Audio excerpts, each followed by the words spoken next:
Night in Madrid used to have a sound, the iron rattle of carriage wheels, the muffled bells that told the faithful when to kneel, the street sellers who would not surrender their songs even to winter. Tonight there is no song. Outside the palace, a city holds its breath. Inside, candles thicken the air with honeyed smoke, and a physician stands before a tapestry as if it were a curtain between life and judgment. He has served kings long enough to know that the human body, once it loses its crown, becomes only a question for the living. What will it reveal? What must be concealed? The summons had not come with ceremony. It never does at the end. A chamberlain's whisper, a gloved hand, the Queen Regent's eyes that have learned to be made of glass. The physician follows a narrow corridor lined with saints no one prays to anymore. A priest lingers by a door he will not open.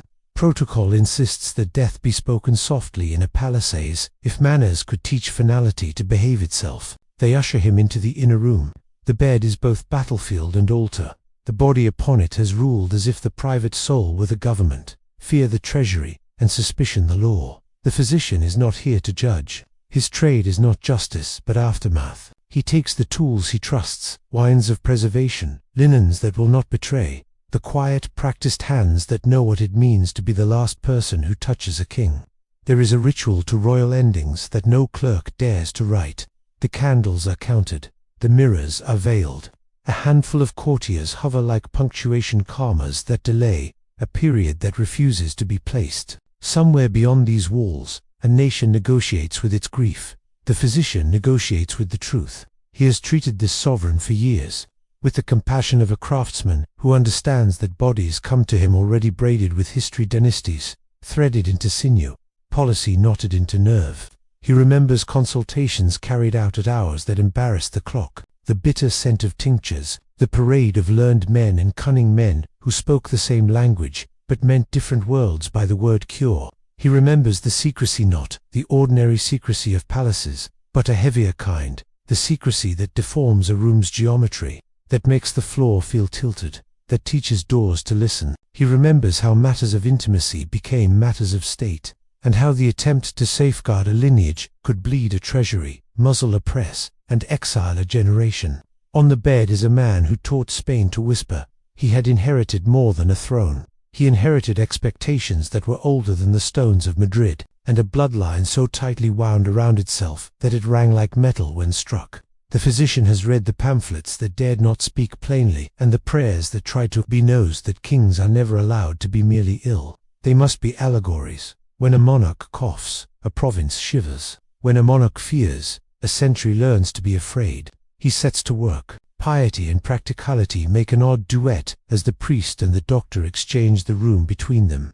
The physician thinks about the years when the court looked outward for solutions toward Paris, Vienna, Naples, seeking husbands and wives, medicines and methods, alliances and He thinks about how the royal household became a machine for hope, and how hope, when it is forced to operate on a timetable, corrodes into hysteria. He remembers queens who tried to become saints out of self-defense, and ministers who learned to speak in a dialect of flattery, so refined it said nothing at all. Every monarchy believes it can keep two ledgers, one for the people, written in proclamations and parades, one for itself, written in diagnosis and rumor. But the ledgers share arithmetic. A sovereign's private dread does not stay private. It leaks into decrees. It funds informers. It turns court corridors into labyrinths, and the capital into an ear. The physician has watched policy drafted in the shadow of a sickbed. He has seen edicts postponed for consultations that were not with ministers.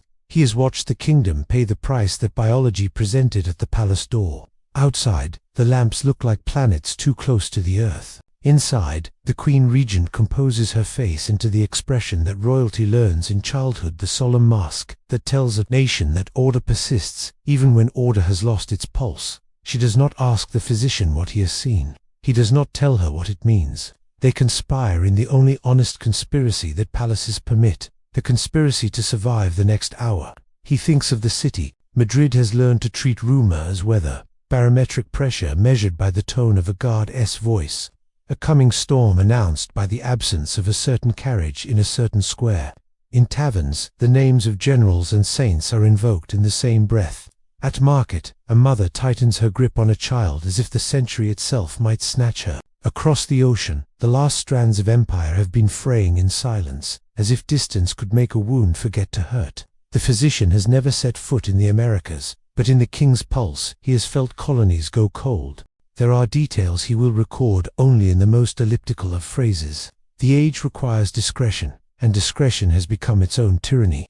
He writes what he must, as carefully as a monk copying a dangerous text. He does not linger on what the body already told him in life, that this was a reign governed by inward storms, and that those storms blew outward with destructive consistency. He writes of the signs visible to a clinician, the wear of sleeplessness, the tracks that anxiety leaves in muscle and gut, the aggression that settles into a jaw. He writes of the long war between a man's image and his reflection, and of a government forced to live inside that war. The priest begins the prayers for the dead. The physician feels the weight shift in the room, the grammar changing from future tense to past. The courtiers adjusting their shoulders to a new choreography of hierarchy. A death reveals power's plumbing, who rushes forward, who recedes, who calculates that grief is a performance measured in inches, not tears. A runner will be dispatched. Bells will be rung in the patterns that tell Madrid which house has lost its sovereign. Somewhere, a portrait will be draped, and a girl who is too young to understand will be dressed in black. That does not fit. When the last linen is secured, when the room no longer looks like a battlefield, but like a chapel again, the physician allows himself one private thought. He has preserved noble bodies before. He has never preserved a parable, yet that is what lies before him. The parable of a kingdom governed by secrecy, geometry, a nation bent by the weight of a single man's fear. The physician does not decide how history speaks only, how it breathes for one last hour. He steps back. The queen regent inclines her head with the slightness that a monarch uses to spare her own neck. A chamberlain opens the door to let protocol back into the room. Outside, the city's silence wavers. The bells at last begin. Their sound climbs the palace walls and enters the chamber like a tide. The physician listens. It is not the sound of mourning only. It is the sound of a country measuring the distance between what it hoped for and what it received. Tonight, Madrid will try to sleep in a house where every window is a witness. Tomorrow, declarations will be drafted. Ministers will test phrases like continuity and tranquility against the stubborn acoustics of reality. But for this 1 hour, while candles gutter and the last watchers trade places with the first, the physician allows himself to believe that truth can be simple. A man has died. A nation must live. The rest, what was hidden, what was rumored, what was paid for in coin and conscience, will follow us into the story. He closes his case. The room exhales, and history, which has been waiting in the corridor all night, finally steps inside. Before the city learned to whisper, the dynasty had already learned to echo. Europe's royal houses had made a habit of folding their family trees back onto themselves, grafting cousin to cousin, until the branches resembled a braid more than a living thing. Spain's throne, passed between Habsburgs and Bourbons, carried in its velvet not only the splendor of empire, but the arithmetic of kinship too tightly calculated. In palaces where portraits watched from every wall, ancestors seemed less like the dead than like creditors, collecting on old decisions with the interest of centuries. Ferdinand's cradle stood beneath those portraits. He was swaddled not just in silk but in precedent, in the expectation that a prince is both body and emblem, a single mortal asked to impersonate a country. His parents, Charles IV and Louisa of Parma, belonged to a world that believed blood could be purified by proximity, that virtue might be distilled like perfume, if only lineage were kept within porcelain boundaries. The court physician knew different, that blood prefers horizons to mirrors. But physicians do not make matches. Sovereigns do, and sovereigns measure safety in alliances stitched by marriage contracts and signed with God as witness. The palace taught Ferdinand its curriculum with the patience of marble. There were catechisms and choreography, when to kneel, when to nod, how to be seen without being known. There were the long corridors where servants learned to step like punctuation, and rooms where the air itself seemed trained to lower its voice. A prince's childhood is not so much an education as an environment. It shapes by pressure. The boy learned, quickly and well, that a glance could be a verdict, that laughter could be a weapon, and that love, when it arrived, would come accompanied by witnesses. Outside those rituals, Spain was unquiet. The late 18th century brought the Enlightenment to the peninsula like a letter read through a keyhole. Ideas about sovereignty, reform, and the rights of men, arriving in pieces and provoking offense by the very fact of their arrival. Ministers debated whether to open windows or thicken walls.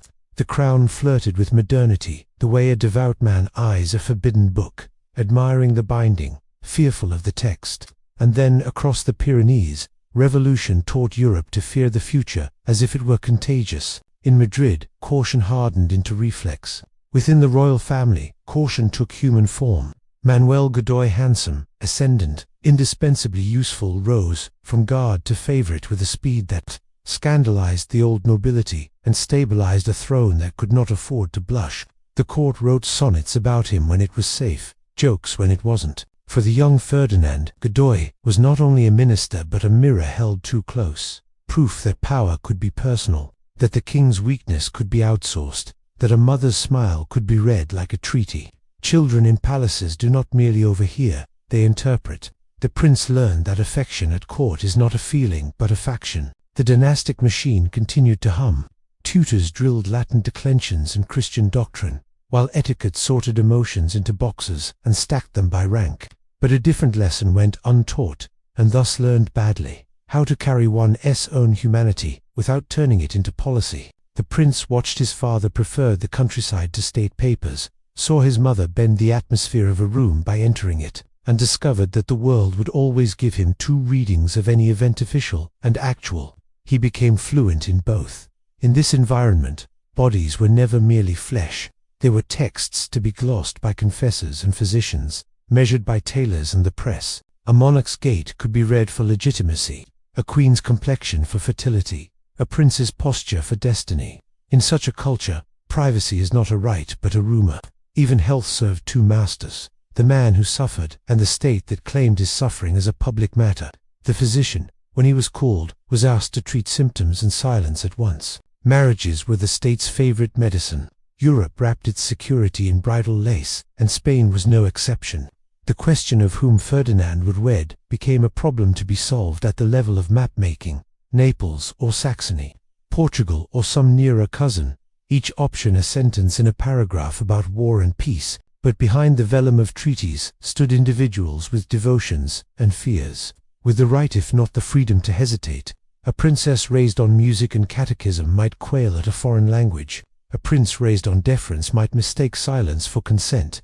And yet the altar forgives nothing except appearances. The palace orchestra tuned its instruments. Europe sharpened its quills. The physicians, for their part, were modernizing in the way empires do, unevenly. Humors still haunted their vocabulary.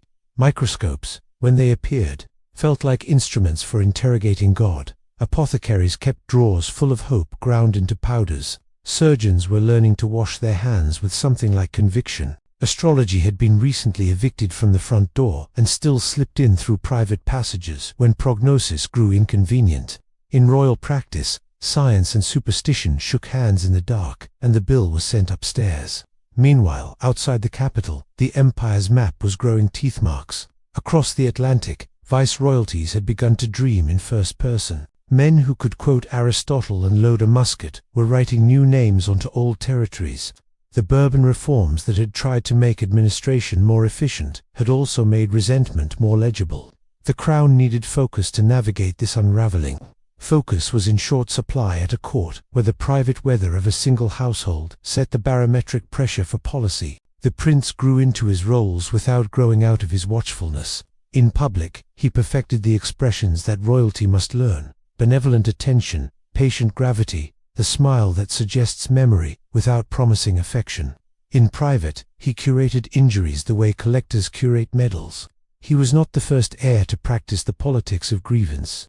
He was simply more thorough. Every slight was catalogued, each humiliation threaded into a narrative that explained the world as a conspiracy and the self as its appointed correction. Between hunts and councils, balls and benedictions, a personality took power. It preferred certainty to truth, ceremony to trust, loyalty tests to loyalty. It understood that fear is a currency that inflates without warning, and used it anyway. It discovered that if you cannot govern your own doubts, you can attempt to govern everyone else's, and that such attempts leave fingerprints on laws, on prisons, on the air. The physician, called for ordinary fevers and extraordinary silences, took note in the way doctors do. by noticing what cannot be said aloud and writing what can. By the time the marriage negotiations advanced beyond polite fiction, Ferdinand had become a young man convinced that the universe owed him restitution. He interpreted coincidence as design, dissent as treason, and compassion as a form of theft. He had learned from his father the art of absence, and from the court the art of presence without relation. He was ready, in other words, to turn biography into policy. The palace, which had taught him to confuse secrecy with safety, would only encourage him. All dynasties believe themselves to be immortal until a single generation proves otherwise. Spain's Bourbon house was not in immediate danger of extinction. It was in the subtler danger of petrification. It had learned to survive crisis by ossifying around it, to mistake stillness for stability.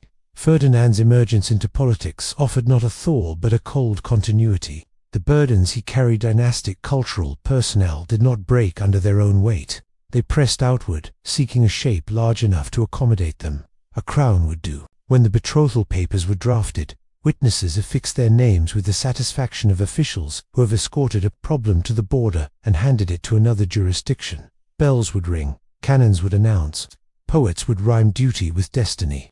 The city would swarm the streets, grateful for an occasion that was not a tax or a trial. In rooms far from the cheering, ministers would calculate the angle of every bow at the ceremony for clues about tomorrow's factions. And in a smaller room still, two young people would be asked to translate a continent's anxiety into intimacy. Madrid slept uneasily the night before the bridal procession, carpenters finishing arches by lantern light, seamstresses biting thread, guards practicing expressions between severity and joy. The physician did not sleep at all. He arranged instruments that might never be used and rehearsed cautions that might never be heard. He knew what palaces prefer not to admit, that history does not begin at altars. It only changes rooms. The burdens that had been building in silence were moving toward a door that would not stay closed. He listened to the city settle and knew it was not settling. Dawn would come with trumpets, and with it the next chapter of a story that had been writing itself for centuries. The young Ferdinand grew in a palace that was less a home than an aquarium, walls of glass, where every gesture was observed, weighed, and whispered about. From the first moments of adolescence, his body was not his own. It belonged to a dynasty, to court physicians who took notes in euphemism, to servants whose laughter carried through keyholes, and to diplomats who relayed reports of the Spanish embarrassment across Europe. His private existence became a kind of public theatre, but a cruel one, in which the audience jeered and the actor could not leave the stage. Tutors noticed what humiliation began to shape. The boy, who at times had shown eagerness in study, now guarded his lessons like secrets. A correction became an insult. A suggestion sounded like mockery. Ferdinand's notebooks, preserved in fragments, show a spiky, uneven-handed student, not without intelligence, but saturated with defensiveness. He began to find offense in formality itself, as if every bow were half a smirk, every congratulation a satire. Children in ordinary houses develop shame in private, princes develop it in public, and Ferdinand's shame became his grammar. Incidents multiplied. A page who stumbled into his dressing chamber was punished with a severity that startled even the harshest courtiers. The boy was flogged, his family exiled. To Ferdinand, secrecy was not merely preference, it was protection, and anyone who trespassed against it had trespassed against his very survival. The palace, which should have nurtured trust, became an arena where Ferdinand rehearsed retaliation. Even games became parables. He would sulk if bested, rage if mocked, and delight if he could orchestrate the rules in his favor. Power, he discovered, was the only reliable antidote to humiliation. The court whispered still. The servants who changed his linens traded stories in kitchens. Courtiers winked behind fans. Physicians wrote reports in careful code. The prince felt their eyes on him constantly. Was it paranoia? Perhaps. But there was truth in it. Foreign envoys did mention him with cruel amusement. Gossip did exaggerate his condition into legend. Ferdinand learned the worst lesson of paranoia, that sometimes the world truly is laughing, and therefore every silence becomes suspicious. Madrid itself added fuel. The city was a crucible of contrasts. Devout yet cynical, devoured by protocol yet addicted to rumor. The press, muzzled but ingenious, spoke in allegories that everyone understood. When pamphlets described a tree bent under its own weight, the court knew what was meant. The boy learned to read satire in every metaphor, and even when none was intended, he imposed it. Respect became indistinguishable from ridicule in his mind, and so he withdrew further into suspicion. As adolescence thickened into youth, Ferdinand's temper became cruel. Servants trembled, not because he was strong, but because he was vindictive. Dismissals, sudden reassignments, exile to frontier posts, his punishments were disproportionate but deliberate. He had learned that pain in others was the only coin that could purchase relief for himself. Each small act of cruelty was practice for what he would later unleash upon a nation. Already, Spain's future was visible in miniature in the halls of the palace, a ruler who could not govern himself, determined to govern others instead. The irony, which history savors but the present could not, was that Ferdinand's childhood offered him every luxury except the one that matters most: security in himself. Gold and marble surrounded him, but marble reflects poorly, and gold whispers too loudly. He internalized the palace as a fortress, and like all fortresses, it distorted its inhabitants into guardians of doors rather than guardians of people. His body, his shame, his suspicion, they fused into a single script he would recite for decades. Spain would become the audience. By the time marriage negotiations were underway, Ferdinand had been sculpted not by teachers or faith, but by mockery and secrecy. He was a prince under glass, seen too clearly, protected too little, distorted by the magnifying lens of power. What he had learned from childhood was simple but catastrophic: that life is a room full of enemies, and that cruelty is the surest way to keep them at bay. The boy had grown into a young man, and Spain would soon learn the price of his education.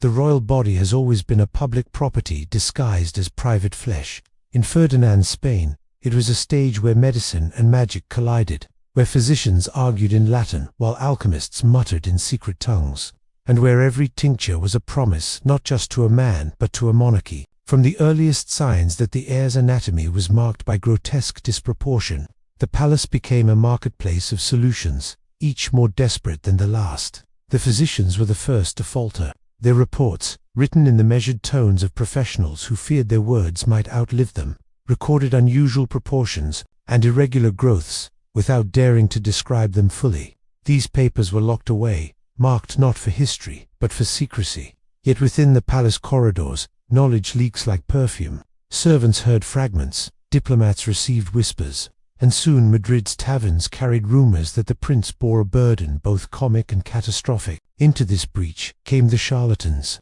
They arrived with satchels heavy with powders, vials that shimmered under candlelight, and tongues fluent in half-truths. They promised to shrink what nature had cursed, or to bless it with fertility despite its monstrous form. One claimed the powdered horn of the rhinoceros, mixed with pearl dust, would restore harmony. Another swore that tinctures of rare herbs gathered under a crescent moon would align the humors and quiet the distortion. Each was paid handsomely, each failed, and yet each was followed by another, because desperation in a palace is inexhaustible. Not all were frauds. Some believed themselves men of science. An Italian surgeon suggested surgical correction, describing with chilling detachment the cuts and sutures that might restore natural symmetry. The proposal horrified the queen, but Ferdinand himself listened intently, proof of the depths of his humiliation. The plan was abandoned, not out of compassion, but out of fear. A prince who died under the knife would leave a kingdom leaderless. Spain's throne could not risk such an experiment, and so the palace turned to engineers.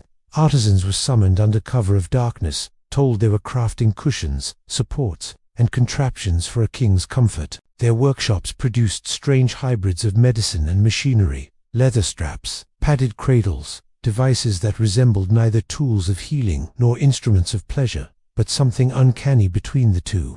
These objects were stored in velvet chests, guarded more tightly than Spain's crown jewels, for they guarded something more fragile: the illusion that a dynasty could reproduce itself. The cost was not merely financial, though fortunes drained into this secret theater. The greater cost was dignity. A prince who grew up knowing that even intimacy would require choreography, equipment, and assistance became a man who trusted no one and nothing. Every physician's failure proved to him that loyalty was rare. Every charlatan's promise taught him that deception was the common language of mankind. The marriage bed, before he ever lay in it, had already become a courtroom in his mind, where he would prosecute betrayal and punish failure. Meanwhile, the wider court became complicit. Ministers who should have discussed colonial unrest or fiscal reform instead waited nervously for updates on the prince's condition. Ambassadors traded rumors of remedies in coded language. Even priests entered the discourse, offering relics and blessings as if holiness might succeed where medicine had failed. Spain's future was not being negotiated in parliaments or in wars abroad, but in the shadowy consultations over a body that refused to bend to expectation. What does a man become when his very flesh convinces him that nature is an enemy? Ferdinand's answer was forming already. He became a collector of quack remedies, a patron of whispering healers, a believer in rituals that blurred superstition with science. Each failure deepened his conviction that the world mocked him, that he alone bore the weight of a curse both intimate and national. And when humiliation roots itself so deeply, it grows not into humility, but into cruelty. Thus, long before he wore the crown, the future King of Spain had learned two lessons from the endless parade of physicians and charlatans. The first, that secrecy is the only defense against shame. The second, that power can compel obedience, but never respect. These were the medicines he believed in most, and he would administer them, not just to his wives, but to a kingdom. When Maria Antonia of Naples and Sicily arrived in Madrid in 1802, she was scarcely more than a girl. 17 years old, she had been raised on courtly romances and sacred music, told since childhood that her destiny was to marry a prince of Spain. The match had been arranged long before she understood its meaning, sealed not with affection but with necessity. She came believing she would find in Ferdinand the desired one, as his supporters called him a hero, who would rescue Spain from his father's weakness and his mother's scandals. What she found instead was a labyrinth, and at its center, a man already wounded beyond repair. The wedding itself glittered with all the brilliance the Bourbon dynasty could muster. Streets thrummed with processions, balconies sagged under the weight of flowers, and madrigals shouted blessings into the autumn air. Inside the cathedral, incense smothered the nervous silence with fragrance, and choirs lifted their voices high enough to drown doubt. To those who watched, the union was a spectacle of continuity, proof that the dynasty was secure. To Maria Antonia, it was a fairy tale beginning. To Ferdinand, it was a performance already haunted by dread. What awaited her after the celebrations was not fairy tale but ordeal.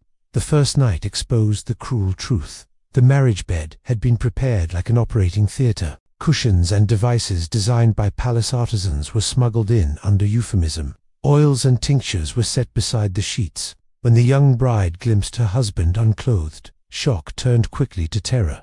Witnesses later recalled her screams, "Monster! Monster!" as she pressed herself against the wall, trembling. It was not only the grotesque proportions that horrified her, but the shape, the curvature, the unnatural appearance that no whispered warnings could have prepared her for. What followed was less union than procedure. Physicians, rather than priests, became arbiters of the marriage. Laudanum was administered to quiet Maria Antonia's panic. Cushions were arranged with the care of carpenters preparing a beam.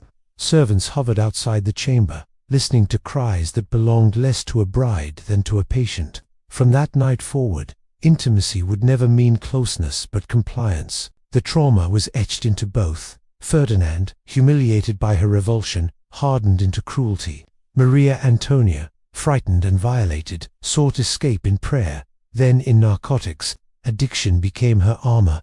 At first, small doses of laudanum were given to help her endure the ritualized attempts at conception. Soon she required it daily, not only for the nights but for the days, to silence the dread that hovered in corridors and bedrooms alike. Her letters, what little remain, speak of headaches that never ceased, of visions clouded by opiates, of a loneliness that no confessor could remedy. She was a queen in name, but in truth a captive, shackled not by chains but by duties that wounded her body and her soul.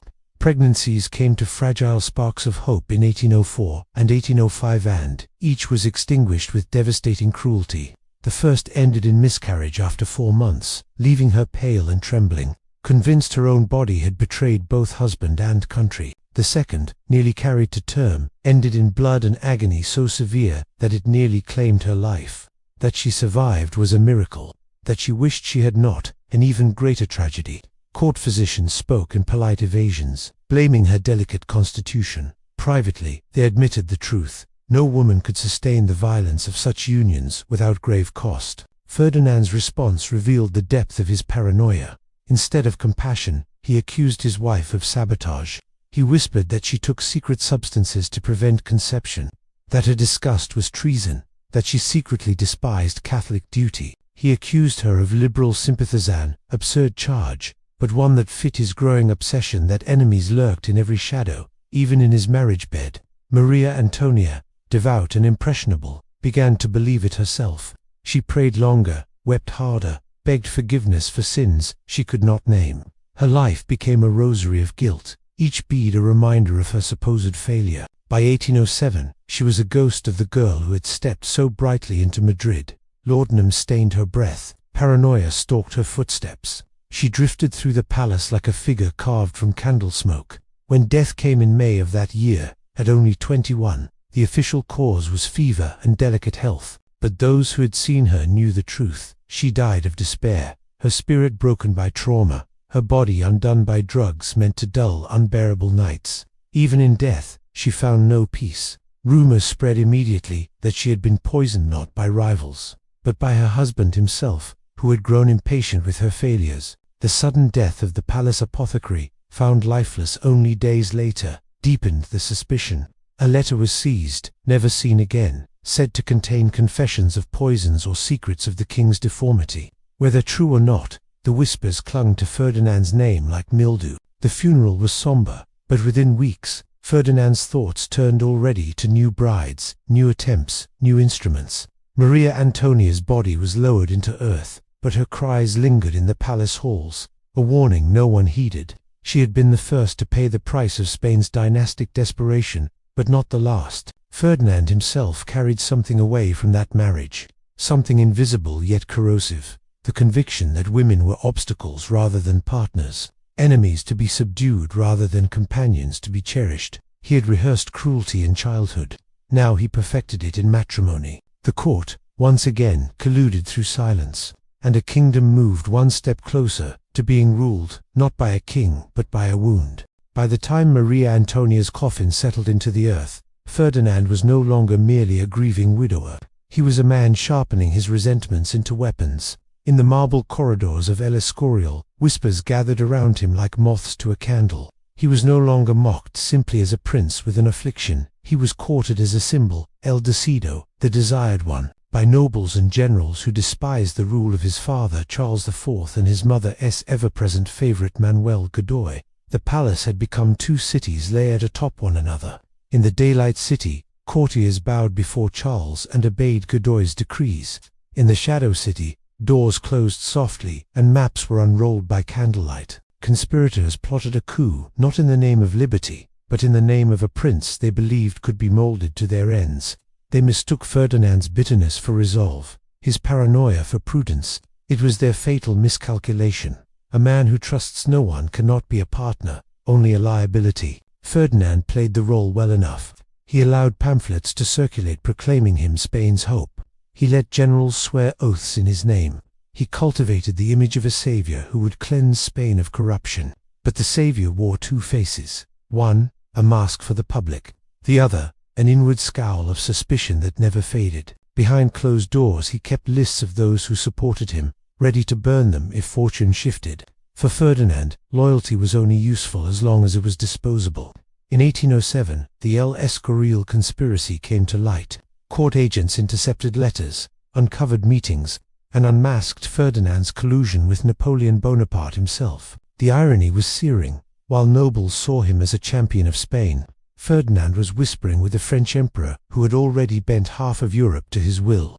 When confronted, the young prince revealed his truest instinct, not courage, not resolve, but betrayal. He confessed everything, named names, begged forgiveness. Men who had risked their fortunes and families for him were thrown to prison cells or exiled, while Ferdinand emerged chastened but intact. This cowardice set the pattern for his reign long before he wore the crown.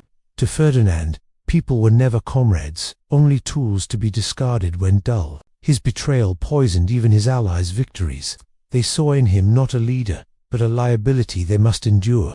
Yet Spain, in its desperation, still clung to him. In Ferdinand's treachery, they heard not disgrace, but survival. If he could bend and crawl to Napoleon, perhaps he could also maneuver Spain out of its humiliations. The following year proved that hope hollow.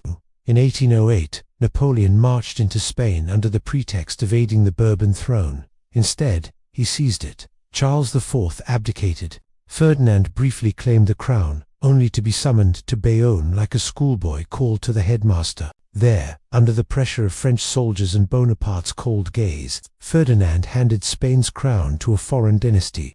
The very prince hailed as savior became instead the instrument of dispossession. Captivity followed at the Château de Valençay. Napoleon treated Ferdinand with a mixture of disdain and curiosity, a failed prince kept alive as a bargaining chip. In the French chateau, Ferdinand endured 6 years of confinement, yet confinement did not soften him. If anything, it calcified his suspicion. French physicians, intrigued by rumors of his deformity, examined him with clinical detachment. Stripped of the Spanish court's hushed deference, they described him in blunt terms, reducing him to anatomy.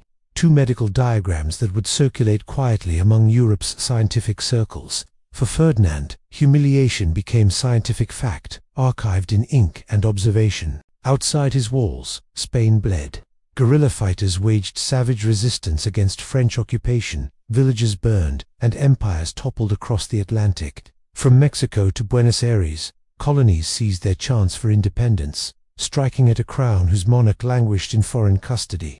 Yet Ferdinand, instead of contemplating reform or reconciliation, busied himself with letters. Letters to potential brides, to foreign courts, to anyone who might still provide him the one thing obsession demanded, the possibility of an heir. It is in these letters, written in his own shaky hand, that we glimpse a man utterly dislocated from reality. He wrote of remedies he hoped might yet normalize him, of contraptions that might allow consummation, of wives who might endure what Maria Antonia could not. While Spain was ravaged by war, and the bones of empire cracked, Ferdinand's thoughts circled endlessly around his private catastrophe. To his captors, it confirmed what they suspected. Here was a prince so consumed by self that he could never grasp the needs of a nation.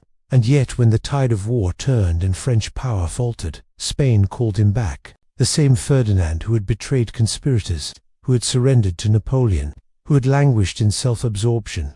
This man was greeted in 1814 by jubilant crowds, showered with flowers, hailed once more as El Deseado. They did not yet understand that the man they restored to the throne was no savior, but the living embodiment of Spain's curse, a king whose body was a prison, whose mind was a fortress of suspicion, and whose reign would prove that personal dysfunction could become national disaster.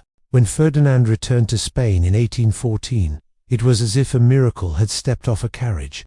6 years of captivity had transformed him in the imagination of his people from a weak prince into a martyred hero. Crowds wept in the streets, mothers lifted their children high to glimpse El Deseado, and old men swore that God himself had restored Spain's rightful king. Flowers rained from balconies, church bells thundered, and the pavements of Madrid trembled under the crush of bodies pressing forward to see the sovereign who had been stolen from them.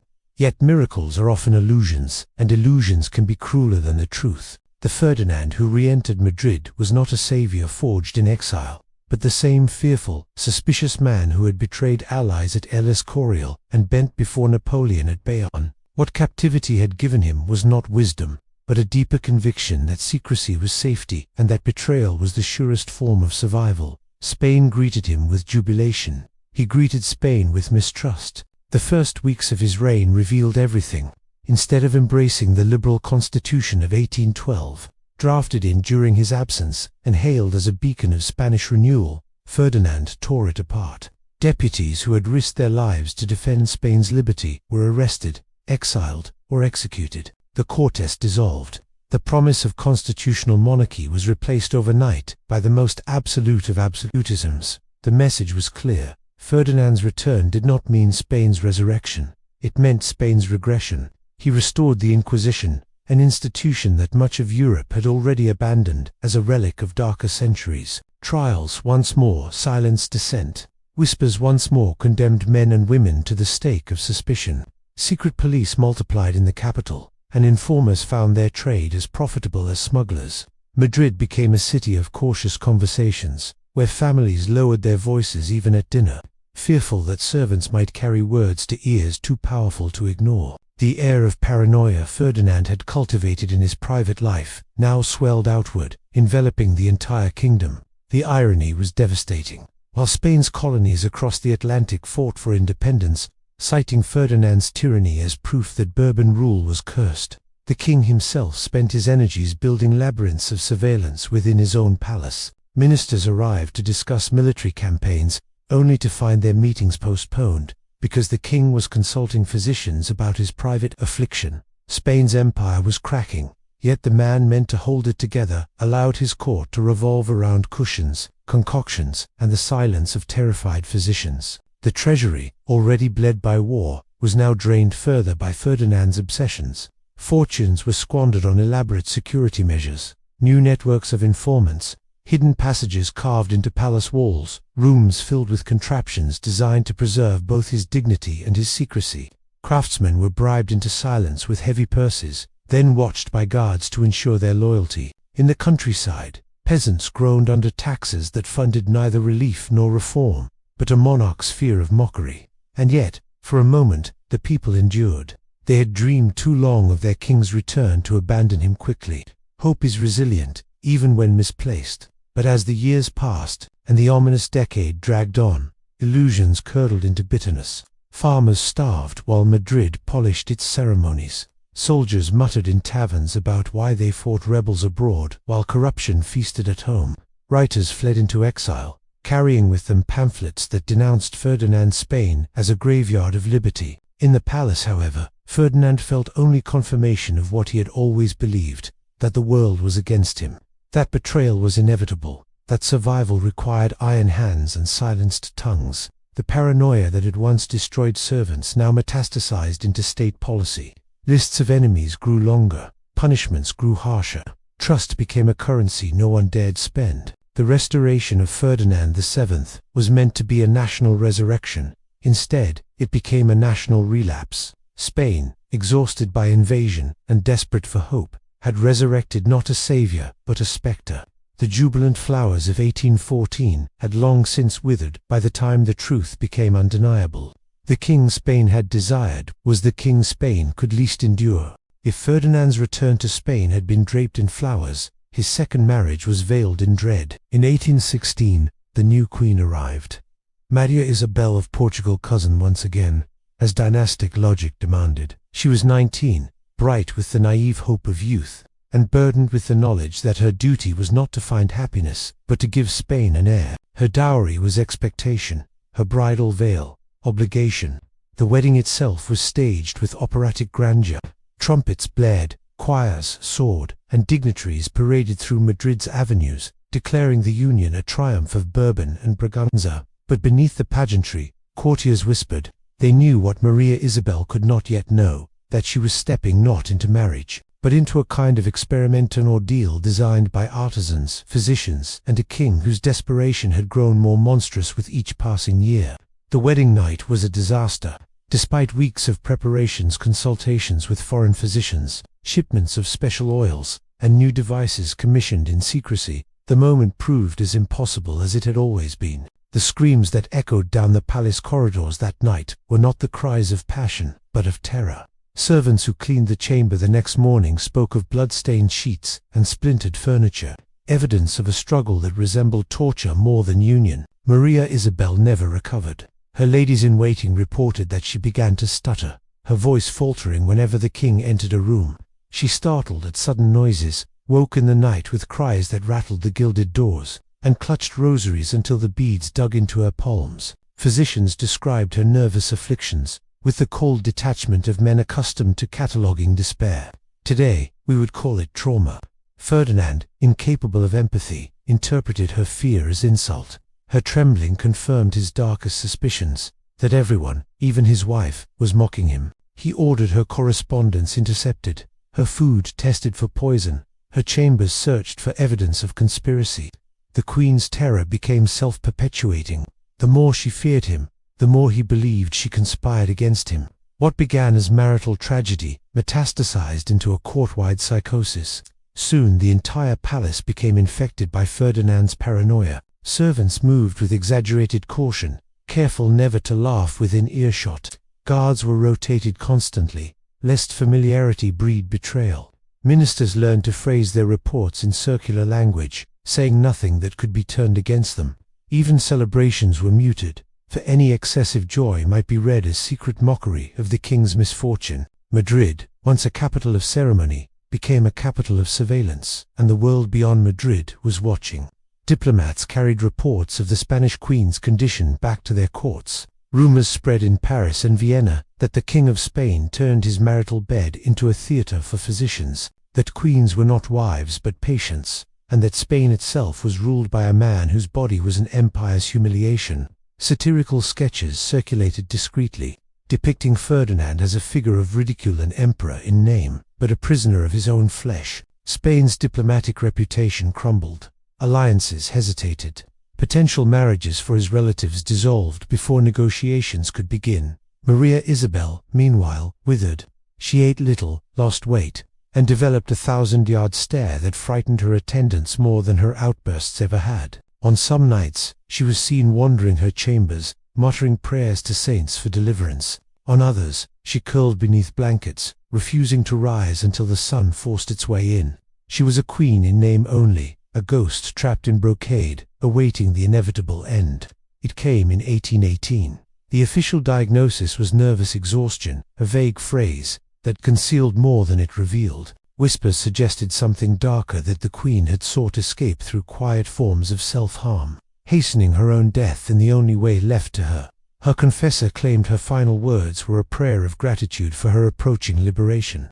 The funeral, intended as solemn homage, became a grotesque spectacle. Ferdinand insisted on viewing the body multiple times, touching it with a strange reverence that unsettled even his most loyal courtiers. He commissioned a death mask, kept in his chambers, where visitors later reported seeing him address it as if it could reply.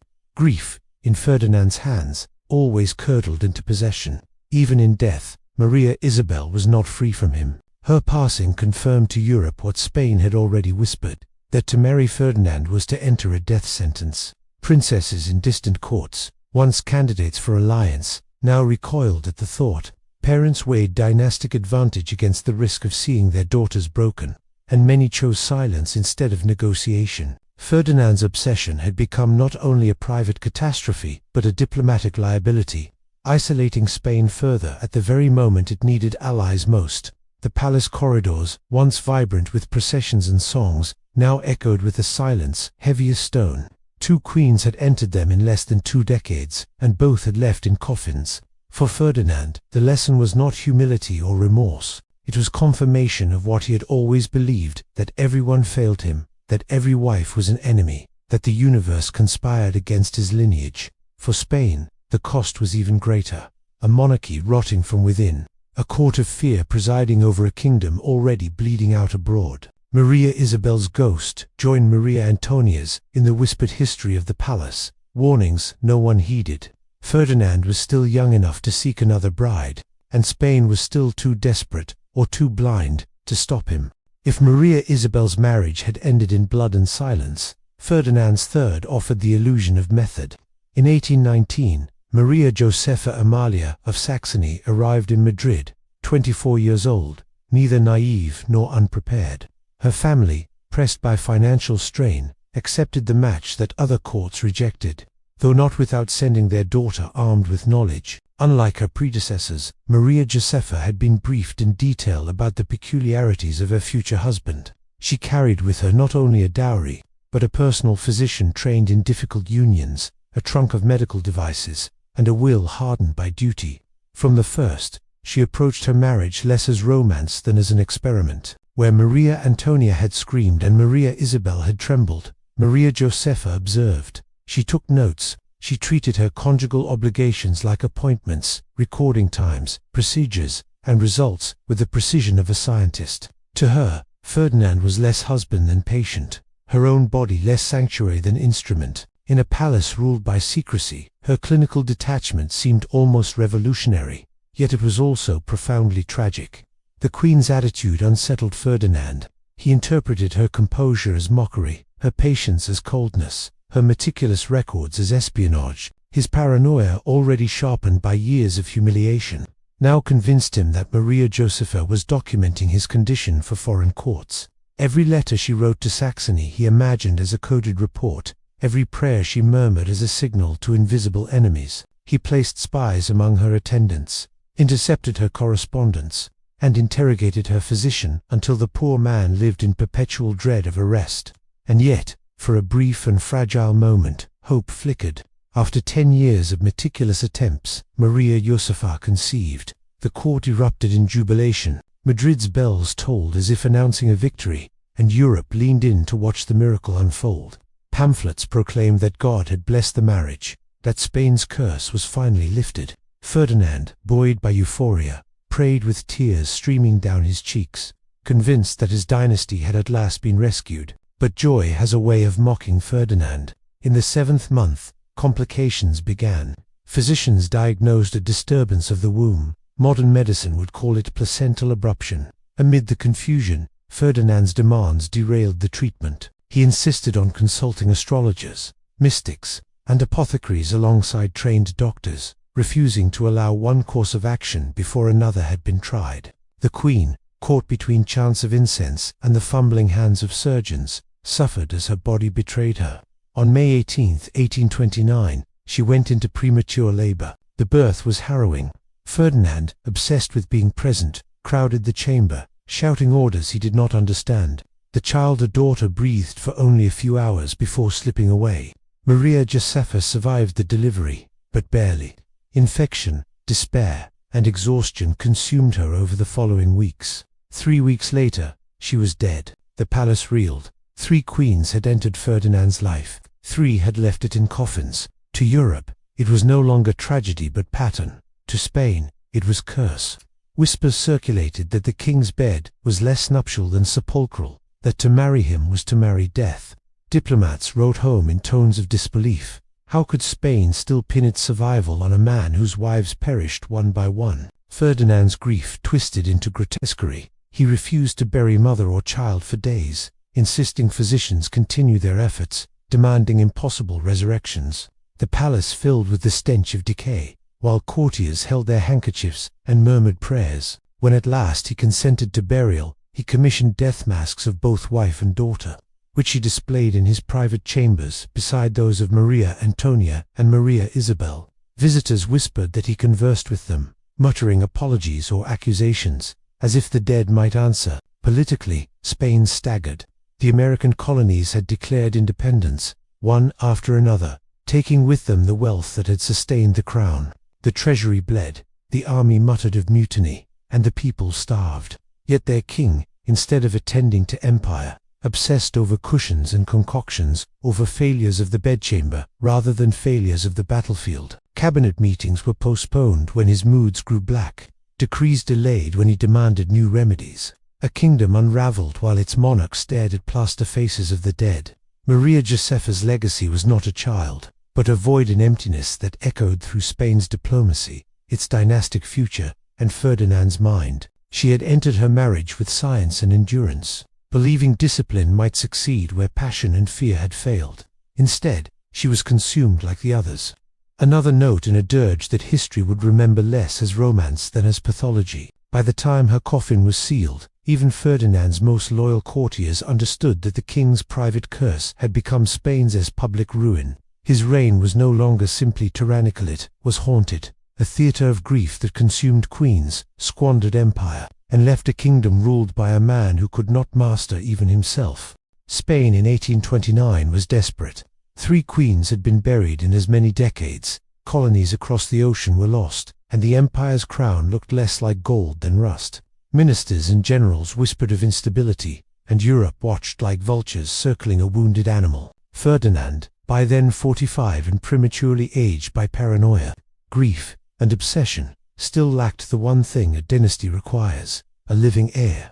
The solution arrived in the form of Maria Cristina of Naples, another cousin, young, clever, and politically astute. She entered Madrid knowing the risk, but also knowing the stakes. Her marriage to Ferdinand was less union than bargain. She would bring the appearance of fertility and the hope of continuity, and he would secure the Bourbon dynasty by any means necessary. Yet, behind the fanfare of her arrival, there was already a secret no procession could conceal. Maria Cristina was visibly pregnant when she married the king. The court, trained by centuries of duplicity, accepted the fiction. The child she carried would be named Isabella, and Ferdinand, desperate for legitimacy, would declare her his own.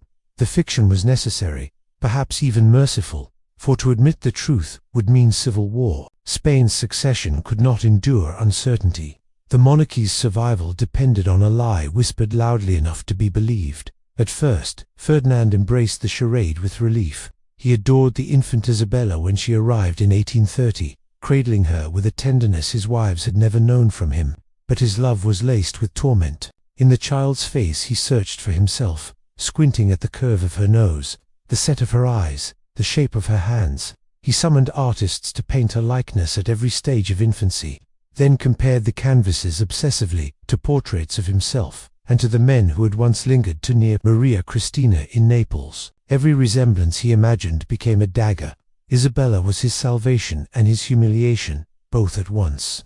Maria Cristina endured her husband's obsessions with the practiced composure of a survivor. She learned to control her gestures, to mask her thoughts, to live as if her every breath were observed because it was. Ferdinand's paranoia reached grotesque extremes. He had spy holes drilled between their chambers, and servants whispered of seeing his eye pressed against the openings, watching her as she prayed, as she nursed, even as she slept. Guards were stationed in her corridors at all hours. Her letters were intercepted, her food tested, her companions interrogated. To live under Ferdinand was to perform. Maria Cristina learned her lines: dutiful queen, loving wife, devoted mother. But her diary, hidden behind a false panel and discovered centuries later, reveals the terror beneath the performance. "I live in a cage of glass," she wrote. "Every gesture rehearsed, every smile weighed. I am never alone, not even in my dreams." She endured, because endurance was her only weapon. The court itself became a theater of surveillance. Ministers were summoned to meetings only to face loyalty tests, absurd questions designed to catch imagined conspirators. Courtiers spoke in whispers, terrified of accidental offense. Even priests were not spared. Ferdinand demanded confessions be repeated, word for word, to prove that spiritual counsel had not turned treasonous.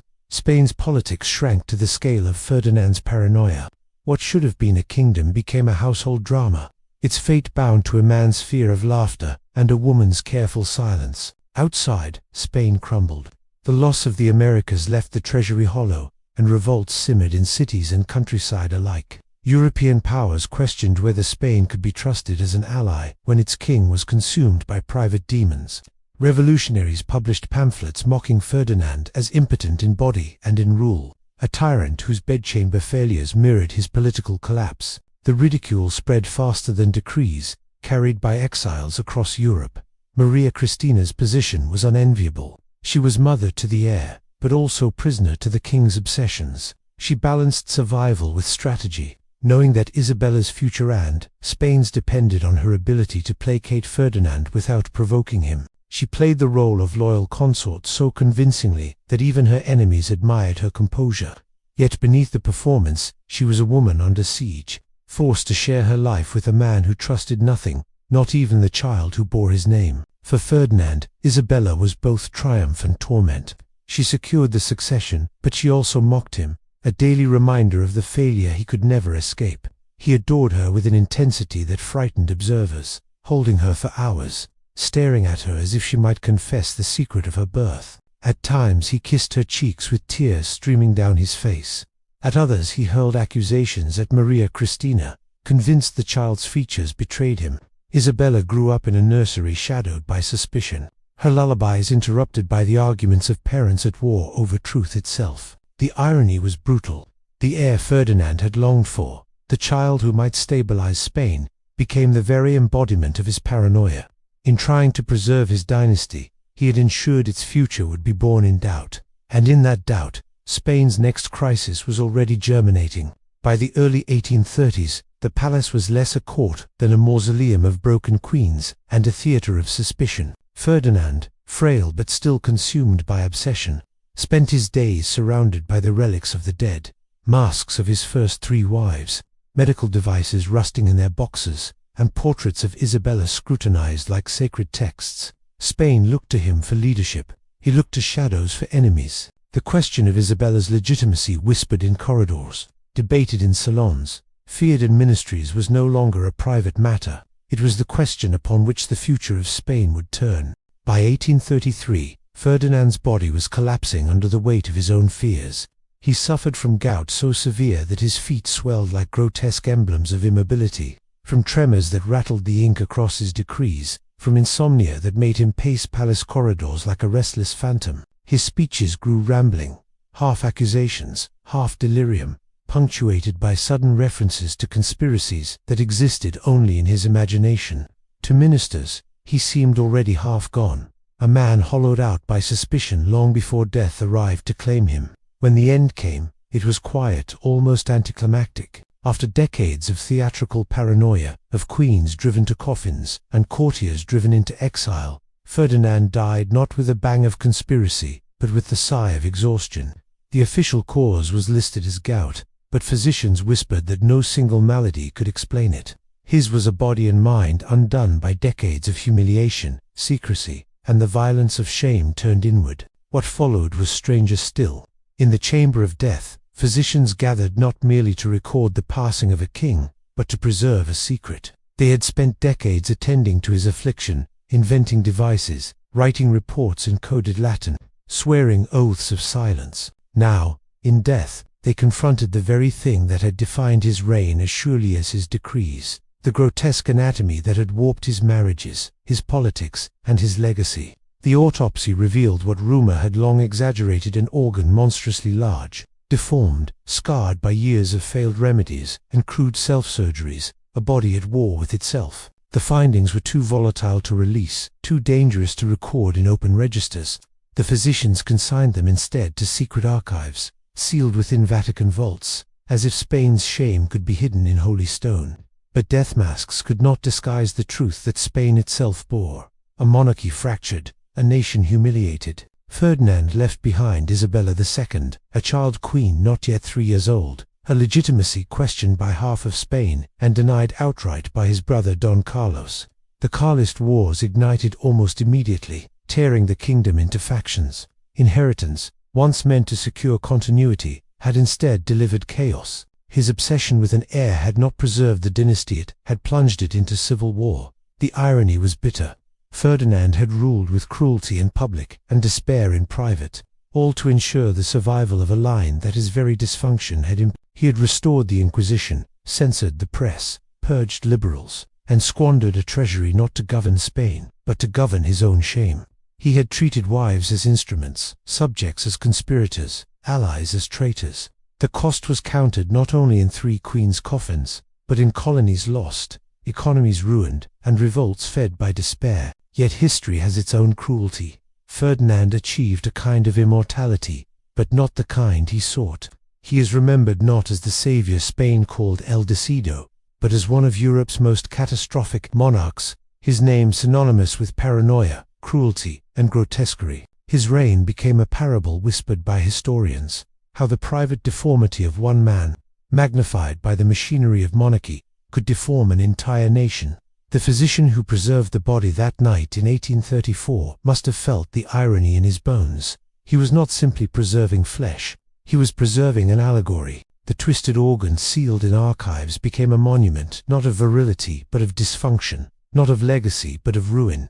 Spain itself had lain beneath the same silk sheets as Ferdinand's queens, forced to endure, drugged into compliance, left with scars. And when he finally passed, it was not only a man who had died, but the illusion that monarchy could survive on secrecy and fear alone. Ferdinand's Spain was left with ashes where empire had stood, with a child on a throne and a nation already arming itself against itself. His reign ended as it had lived, in whispers, in suspicion, and in the heavy air of a palace that smelled of incense, laudanum, and decay. His story reminds us that history is not always written by wars or parliaments, but sometimes by the private storms of one broken man who happened to wear a crown. In the end, Ferdinand VII of Spain left his people not a legacy, but a cautionary tale, proof that the private can become public ruin, that shame can rule as surely as a king, and that the body of a sovereign, when diseased by secrecy, can consume a nation whole.